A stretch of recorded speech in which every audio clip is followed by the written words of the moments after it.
Mga katimutoy, napakarami nilang tuyo rito mga katimutoy. Oh. Hindi ko alam kung ano pangalan ng isda natin mga katimutoy.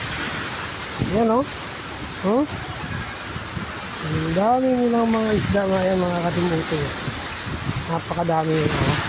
Nakakatuwa rito. Actually malapit lang sila sa dagat oh. Yun. Tignan nyo oh. Ano kung ano pangalan ng isda na yan. Ano kaya mga pangalan niyan mga katimutoy oh. Ito parang espada oh.